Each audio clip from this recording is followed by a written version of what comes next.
नमस्कार साथियों, आज हम सभी जो है देखें मकान सर्वे में मचा हाहाकार। इन 6 तरह के मकान वालों को नहीं मिलेगा कोई भी सरकारी लाभ नागरिकता। नमस्कार दोस्तों, आजकल जो है चारों तरफ यही चर्चा चल रहा है कि मकान सर्वे, हर कोई जो है डरा हुआ है। सोशल मीडिया पर तरह तरह की खबरें जो है चल रही है। सर्वे के बाद जो है सरकारी सुविधाएं जो है बहुत सारे लोगों की बंद हो जाएगी और कुछ लोग तो नागरिकता से जोड़कर जो है इसे देख रहे हैं। आखिर सच जो है क्या है? क्या वाकई जो है 6 खास तरह के मकान मालिकों को अब कोई भी सरकारी लाभ जो है नहीं मिलेगा और इस सर्वे का नागरिकता से क्या लेना देना है? आज के इस वीडियो में हम जो है बात करेंगे मकान सर्वे के बारे में। मकान जो है बहुत सारे लोगों को जो है मकान जो दिया जा रहा है उसके बारे में मकान सर्वे क्या है और क्यों हो रहा है। सबसे पहले समझते हैं कि जो है मकान सर्वे आखिरकार क्या है। सरकार समय समय पर जो है डेटा अपडेट कर रही है ताकि यह पता चल सके कि इलाके में कितने लोग जो है रह रहे हैं, उनके पास कितने जो है पक्के के मकान हैं, कितनी ज़मीन है। इसका मुख्य उद्देश्य है जैसे सरकारी योजनाएं जैसे ration card, pension, Awas Yojana को जो है हकदार जो है उनके पास। कई बार ऐसा होता है कि जो है संपन्न लोग जो गरीब व्यक्ति होते हैं उनको सुविधाओं का लाभ नहीं दिया जाता है। इसी धांधली को रोकने के लिए सरकार के द्वारा सर्वे किया जा रहा है कि कितने लोगों के पास मकान सर्वे का पैसा नहीं पहुंचा है। बहुत सारे लोग जो है गरीब होते हैं, उनको मकान जो है नहीं दिया जा रहा है। बहुत सारे लोग अमीर होते हैं, पैसे के दम पर जो है 10-20 हज़ार दे करके अपना आवास का पैसा आवंटन करा लेते हैं, घर और बड़ा बना लेते हैं। और जो गरीब हैं वो गरीब ही रह जाते हैं। तो 6 श्रेणियाँ जिन्हें सरकारी लाभ जो है नहीं मिलेगी। अब आते हैं सबसे ज़रूरी सवाल पर, वो कौन से 6 तरह के लोग हैं जिन्हें अब सरकारी लाभ जो है मिलना बंद हो सकता है। नियम के अनुसार अगर जो है आपके पास ये चीज़ें हैं तो आपको जो है संपन्न माना जाएगा। आप जो है गरीब नहीं हैं, आपको जो है पैसा नहीं दिया जाएगा मकान का। जैसे आपके घर में अगर 4 पहिया वाहन है, आपके घरों में किसी भी व्यक्ति को जो सरकारी नौकरी है, आप आयकर दाता हैं, अगर आपके परिवार में किसी भी सदस्य के नाम पर जो है 4 व्हीलर है, जीप, ट्रैक्टर, व्यवसाय कुछ भी है, आपको बीपीएल सुविधाओं से बाहर कर दिया जाएगा। सरकारी नौकरी अगर यदि आपके घर में किसी भी व्यक्ति का है, यदि घर का कोई भी सदस्य सरकारी सेवा में है या तो मासिक आय उसका निश्चित सीमा जैसे आपका 15,000 से 20,000 रुपया से अधिक है तो का मकान भी है, 3 मंजिला मकान है, अगर जो है सर्वे में पाया गया आपका मकान पूरी तरह से पक्का है तो उसे जो है 3 या तो उससे ज़्यादा कमरे हैं तो आप गरीब की श्रेणी से बाहर कर दिए जाएंगे। अगर यदि आप आयकर दाता हैं, यदि आप आपके घर में कोई भी सदस्य इनकम टैक्स रिटर्न वगैरह भरते हैं तो आपको जो है मुफ्त में राशन या आवास के पात्र नहीं माने जाते हैं।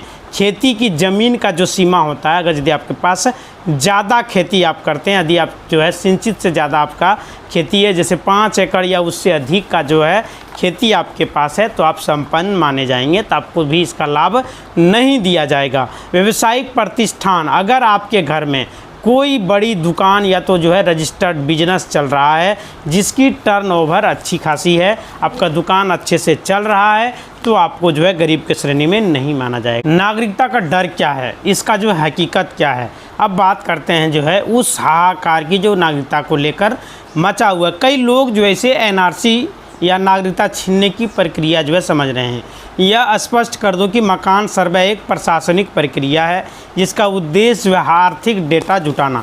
सरकार के द्वारा जो खर्च किए जा रहे हैं आपके गांव पर, आपके पंचायत पर, आपके ज़िले पर, उस खर्च का जो है आंकड़ा उनके द्वारा लगाया जा रहा है। जो हम खर्च कर रहे हैं वो सरकार जो है पता लगाना चाहती है कि जो पंचायत में जो फंड भेज रहे हैं वो कितना खर्च हो पा रहा है, कितना हमारा देश जो है विकसित हो पा रहा है। इसकी नागरिकता जो है छीनने से कोई संबंध नहीं है आपकी नागरिकता से। मकान सर्वे वगैरह जो सर्वे हमारे देश में किया जा रहा है यह केवल आपके आर्थिक स्तर, स्टैंडर्ड ऑफ लिविंग को मापने के लिए किया जा रहा है।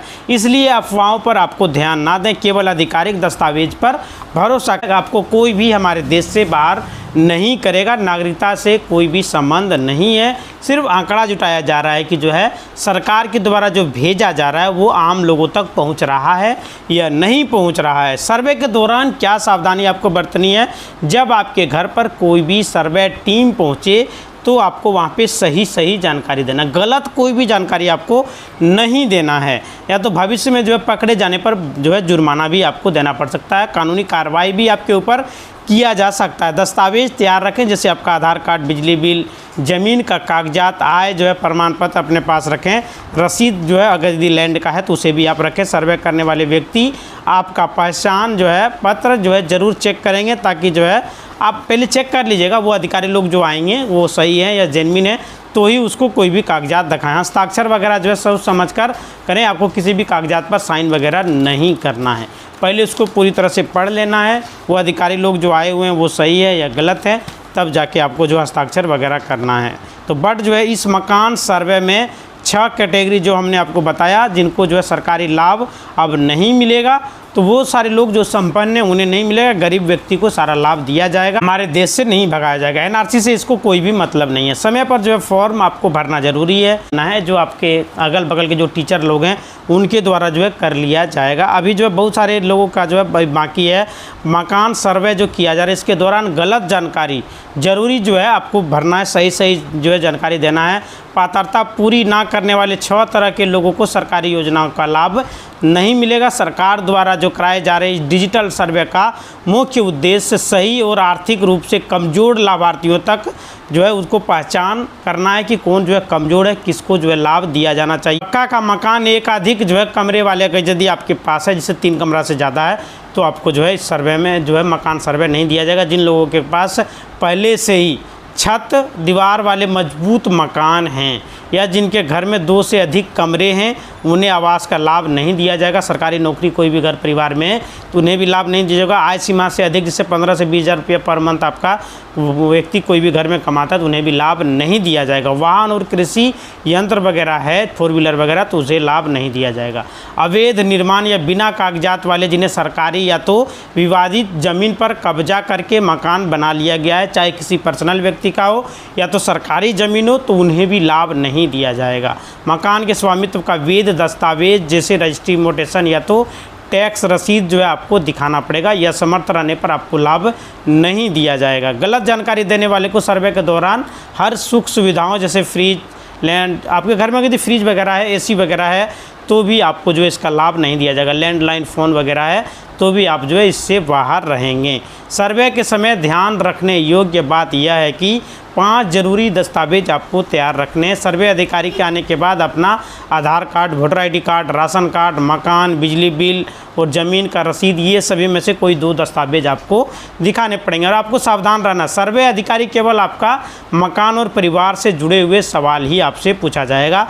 भूल कर भी आपको कोई भी बैंक का डिटेल नहीं बताना है, कोई भी OTP नहीं बताना है, कोई भी लिंक वगैरह भेजे तो उस पर क्लिक नहीं करना है, डेबिट कार्ड वगैरह भी आपको नहीं बताना है। तो आपको वहाँ पे सतर्क रहने की आवश्यकता है, घबराने की बिल्कुल भी आवश्यकता नहीं है। आप अगर यदि वहाँ पे सही जानकारी देते हैं कोई दिक्कत नहीं है, आपको किसी से भी वंचित नहीं किया जाएगा। अगर यदि आपके घर में जो भी है आपको बता देना है बस, तो फिर इसमें कुछ होने वाला नहीं है इससे। हालांकि ये सर्वे करके सर्वे अधिकारी लोग चले जाएंगे, फिर जिस प्रकार चल रहा है वो चलता ही रहेगा और आपको जो है सरकारी लाभ से कोई भी वंचित नहीं किया जा सकता है और ना ही किया जाएगा। तो आपका नहीं है, मकान सर्वे जो चल रहा है हमारे देश में वो सिर्फ और सिर्फ सरकार जो है आंकड़ा डेटा जुटाना चाहता है कि जो है कितना विकसित हुआ है। हमने जो मतलब विकसित करने का लक्ष्य रखा था, कितना % विकसित हुआ है, हमारे देश में कितने लोग जो है गरीब हैं, कितने लोग अमीर हैं, कितने लोग सक्षम हैं, कितने लोग यह सक्षम है, यह जो है जानकारी जुटाने का प्रयास किया जा रहा है सरकार के द्वारा और कितना कार्य किया जाना चाहिए उनके द्वारा यह डेटा जुटा। तो आपको जो है परिवार में सही जानकारी देना, परिवार में कितने लोग हैं सही आप लोग को बताना है। अगर यदि ज्वाइंट फैमिली है तो आपको वहाँ भी बताना होगा कि हम ज्वाइंट फैमिली हैं, अलग है। अगर यदि उसमें गलत आप बताते हैं तो आप लोगों को बाद में दिक्कत हो सकता है, तो आप लोग को मार्च 2027 में दिक्कत होगी। इस बात को आप लोगों को जो है समझना है। तो वहाँ पे जो है इसलिए सही बताना है, क्योंकि अगर यदि आप अभी सही बता देते कि हम ज्वाइंट फैमिली से हैं, हमारे परिवार में मतलब 15 से 20 सदस्य हैं, तो बाद में हो सकता है 2027 में हम लोग डिवाइड हो गए, अभी हम गरीब हैं, ये है वो है, बाद में दिखा भी सकता है। अभी बता दीजिएगा कि हम जो है अलग थे, इतना था उतना, तो फिर आपको बाद में दिक्कत का सामना करना पड़ सकता है। तो इसलिए आपको सही बताना। बिहार में 62 लाख लोगों का नाम जो है SIR से बाहर हो गया है। सिर्फ उत्तर प्रदेश में जो है 2 करोड़ 89 लाख लोगों का नाम जो है SIR से बाहर हो गया है। तो दिक्कत हुई है। है और बड़ी दिक्कत हुई है। अभी तक उनका नाम जो है वोटर लिस्ट में नहीं जुड़ पा रहा है। वो लगातार जो है फॉर्म 6 भर रहे हैं, बट उसका जो है रिजेक्ट कर दिया जा रहा है। इसलिए आप लोगों को जो है थोड़ा सा सीरियसली लेना पड़ेगा और आपसे जो जानकारी मांगी जा रही है वहाँ पे आपको सही जानकारी देना है। उसके बाद आगे देखिए, घर की जो है सही जानकारी दें। जैसे कि अगर आपका घर कच्चा है तो कच्चा लिखाना है, अगर पक्का है तो पक्का लिखाना है। आप लोगों को जो है कच्चा बताना। अगर आप लोग का घर पक्का है तो उसे पक्का बताना ही पड़ेगा। कितने कमरे हैं वे सभी आपको बताने पड़ेंगे। बहुत सारे लोगों का जो है वोटर लिस्ट से नाम कट गया है। अगर भारत के किसी भी कोने से हैं तो आपको उसमें घबराना नहीं है। अपने नज़दीकी जो है बूथ लेवल अधिकारी से संपर्क करें। आपका जो BLO है उसके माध्यम से अपना नाम बड़ी आसानी से आधार कार्ड के माध्यम से आप चढ़ा सकते हैं। उसमें एक दस्तावेज आपको अलग से देना पड़ेगा, फिर आपका नाम बड़ी आसानी से चढ़ जाएगा। पहले भी नाम मतलब जिनका कटा है वे सभी चढ़वा सकते हैं। आपसे कुछ नहीं पूछा जाएगा, उनके द्वारा सिर्फ आपसे आधार कार्ड, पैन कार्ड वगैरह लिया जाएगा और आपका नाम चढ़ा दिया जाएगा। इसी तरह का वीडियो देखने चैनल को लाइक करें, शेयर करें और सब्सक्राइब करें। धन्यवाद दोस्तों।